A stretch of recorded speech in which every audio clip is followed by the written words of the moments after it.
तो देखो ये एक नया टाइप के क्वेश्चन है तुम लोगों के पास। परसेंटेज का लिखा हुआ है कि एक परीक्षा में 1000 लड़के और 800 लड़कियां थीं। 60% लड़के और 40% लड़कियां परीक्षा में उत्तीर्ण हुए, तो परीक्षा में अनुत्तीर्ण होने वाले विद्यार्थियों का प्रतिशत बताओ। समझ में आया? तो दिमाग में क्या क्या है कि टोटल अगर एक परीक्षा में बैठे थे तो कितने बैठे थे ये देख लो, काउंट करो। 1000 लड़के और 800 लड़कियां, तो टोटल कितने बैठे थे? 1800। क्या % लड़के हैं? 60% लड़के और 40% लड़कियां हैं। ठीक है, ये परीक्षा में क्या होते हैं? उत्तीर्ण होते हैं। तो पूछ रहा है कि अनुत्तीर्ण कितने हुए। ध्यान से देखना तरीका कैसे है, इसको कैसे तेज़ी से, अगर हम इसको लगाएंगे तो कम से कम बहुत बड़ा लग जाएगा। तो हमारा कोशिश यह है कि इसको कैसे फास्ट लगाया जाए। हम एक काम करते हैं, यहाँ एक देखो बॉयज़ लिख देते हैं और यहाँ गर्ल्स लिख देते हैं। यही हमारे पास कॉन्सेप्ट है, ठीक है ना। Boys and girls. बॉयज़ की संख्या है 1000, लिख दिया, और गर्ल्स की संख्या है 800। अब आप बताओ कि क्या % है? 60% लड़के हैं और 40% लड़कियां हैं। ये उत्तीर्ण हुए यानी पास हो गए थे। ये पास हो गए थे, तो दिमाग में ये रखो कि फेल कितने हुए। अब दिमाग में लाओ, अगर 60% पास हैं तो फेल कितने हुए। तो आप ये देखोगे 40% सर ये तो फेल आएंगे, और 40% अगर लड़कियां पास है तो 60% फेल हो जाएंगी। यहाँ तक क्लियर हो गया होगा सबका।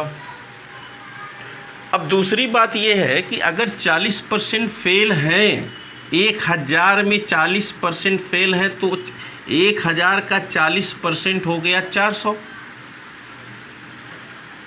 1000 का 40% 400।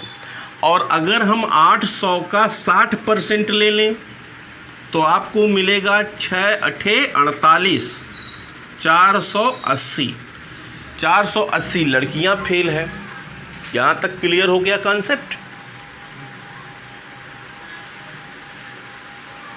यानी टोटल कितने फेल हो गए? 400 और 480 दिख रहा होगा, 880। कितने में फेल हुए? 1000 प्लस 800, यानी टोटल 1800 में फेल हो गए। अब इसी का हमें निकालना क्या है? प्रतिशत। कॉन्सेप्ट समझ में आ गया होगा। एक बार और क्लियर करते हैं। बॉयज़ 1000 थे, गर्ल्स 800 थे। पास इसमें बॉयज़ में 60%, गर्ल्स में 40%। तो यहीं से दिमाग लगाना है कि पास अगर 60% है तो जेन्युइन सोच है परसेंटेज में, अगर 60 पास हैं तो 40 फेल है, 40 पास हैं तो 60 फेल है। ये लाइन दिमाग में आ गई होगी। अब 1000 का 40% 400 हो गया, और 800 का 60% 480 हो गया। अब इस 2 0 से 2 0 को आप काट दीजिए। 4 4 8, 800 हो गया 80 बटे हो गया 18। 2 से काट लीजिए, 2 9 18, 2 चौक के 8, 2 चौक के 8, ये हो गया 440। अब 440 में 9 से भाग कर देंगे, और जो भागफल आएगा, भाग आएगा, वही आपका आंसर हो जाएगा। भाग दे देना।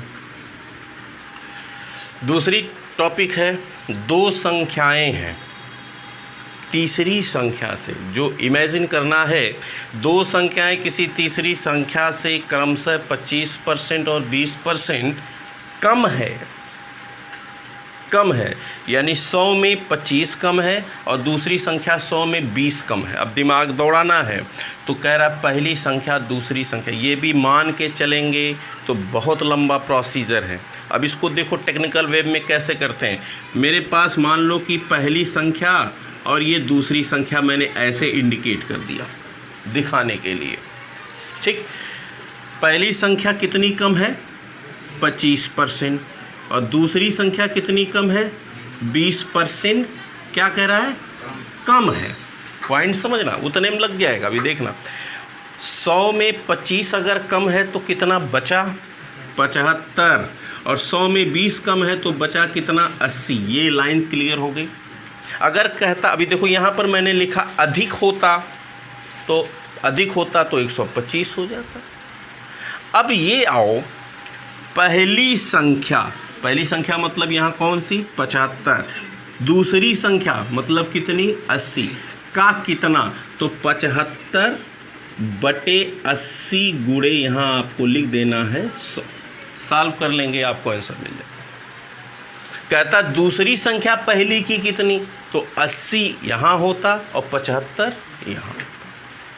अगर आप काटो इसको 20 चौक के 80, 20 पंजे 100, 75 में 5 का मल्टीप्लाई कर देना, 5 पंजे 25, 5 सते 35, 35 2 37/4 भाग कर लेना, आंसर आ जाएगा। क्लियर हो गया। सेम प्रोसीजर यहाँ है, दो संख्याएं तीसरी संख्या की 20% और 50%, इस बार क्या है अधिक है। क्या परसेंट अधिक है, 20% अधिक है तो 120, 50% अधिक है तो 150। अब क्या कह रहा है, पहली संख्या दूसरी संख्या का, तो पहली संख्या 100 कितना है 20, 120 यहाँ कितना लिख देंगे 150 और गुणे क्या कर देंगे। समझ में आई बात, कोई दिक्कत यहाँ पे। तीनों क्वेश्चन आसानी से लगा, इसको नोट करिए आ जाए।